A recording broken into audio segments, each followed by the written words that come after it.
Shilpa mix करायचं काम करते.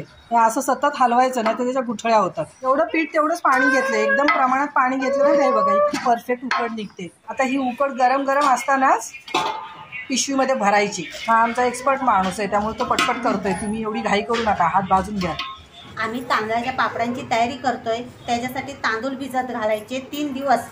पण 3 दिवस त्या तांदळामधला पाणी काढून टाकायचं आणि नवीन पाणी टाकायचं त्याच्यामध्ये. आता स्वच्छ तांदूळ धुवून घेतोय मी, नंतर ते भिजत घालणार. कसले तांदूळ आहे ते शीतल? रेशनचे तांदळाचे होतात चांगले पापड ना? चांगले पापड. तांदूळ चांगले स्वच्छ धुवून घेतलेत. आता त्याच्यामध्ये पाणी ओतून ठेवणार आणि 3 दिवस तो पाणी बदलत राहणार. रोज पाणी बदलायचं आणि चांगले आंबले तांदूळ की ते व्यवस्थित वाळून घ्यायचे आणि दळून आणायचे पापडासाठी. तांदळाचे पापड करायसाठी तांदूळ 3 दिवस भिजत घातलेले हे आम्ही आता सुकत घातले. कडक ऊन आहे. सुकलेत काय श्रावणी? हो बऱ्यापैकी सुकलेत आहे ना. तर हे दळून आणायचे आणि मग त्याचे पापड करायचे. मी बनवतोय तांदळाचे पापड तिखट टाकून. मागे जे बनवले ते ओलं वाटण टाकलेलं, आलं लसूण मिरची. मी आज टाकणार आहोत तिखट. जेवढं पीठ आहे तेवढंच पाणी घ्यायचंय, त्याची उकड काढणार. आता आम्ही पाणी उकळत ठेवतोय. 1 किलोच्या पिठाला 1 मूठ पापड खार आणि 1 मूठ मीठ घेतलंय. 3 चमचे तिखट आणि 1 चमचे हिंग, ओवा आणि जिरं खलबत्त्यामध्ये जाडसर वाटून टाकायचं, म्हणजे त्याचा वास पिठाला लागतो. थोडी जाडी भडी भरड करतोय ना, पिठामध्ये मिक्स होऊन येतं ते चांगलं. पाण्याला चांगली उकळी आले. आता त्याच्यामध्ये सगळे मसाले जे आपण घेतले ते त्याच्यामध्ये टाकून घ्या. जिरं आणि ओवा टाकून घ्यायचं, हिंग, तिखट. आज आम्ही लाल तिखट टाकलंय ना, मीठ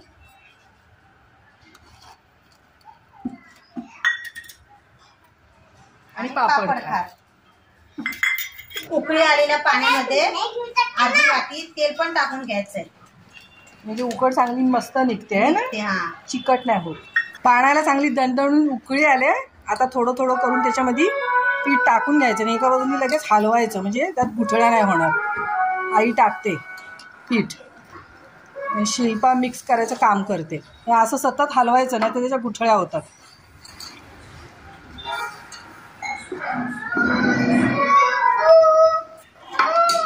चांगलं पीठ मिक्स करून झालं की 1-2 मिनिटं झाकण ठेवणार आहे ना त्याच्यावर.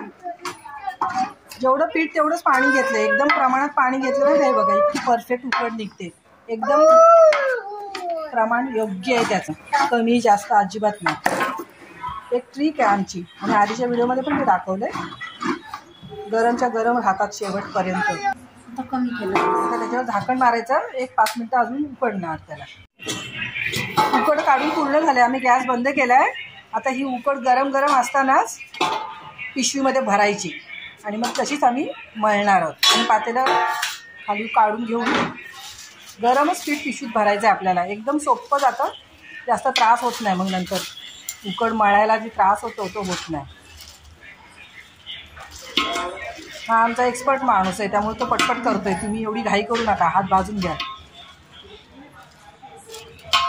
कलर मस्त आलाय ना तिखटाचा,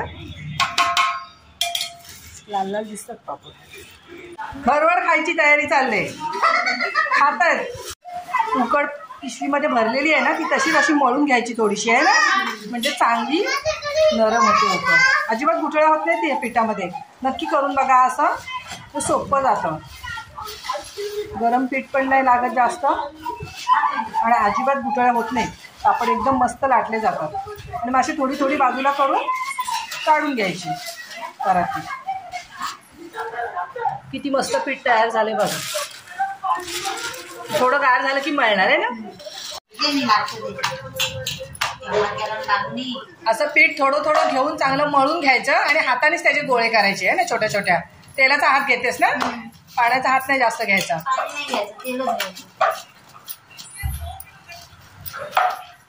मस्त लाल लाल दिसतील पापड, कलर चांगला आलाय. एकदम छोट्या गोळ्या नाही करत आहोत आम्ही, मोठे मोठे करणार आहे ना. पीठ उकड चांगली मळली ना की असा वेळ नाही लागत, पटकन गोळी बनते. लाटले पण जातात चांगले.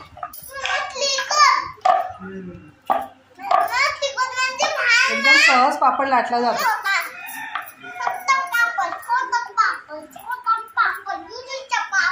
पीठ पण नाही जास्त लागत लाटायला, एकदम सहज वळला जातो. कुर्ताच्या पापडाला जरा जोर काढायला लागतो, ह्याला नाही जोर काढायला लागत, सहज वळतात.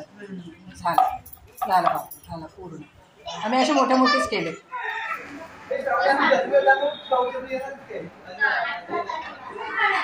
आई वाळत घालते पापड. चांगलं कडक ऊन असेल ना तर ते चांगले वाळतात. मस्त झालेत.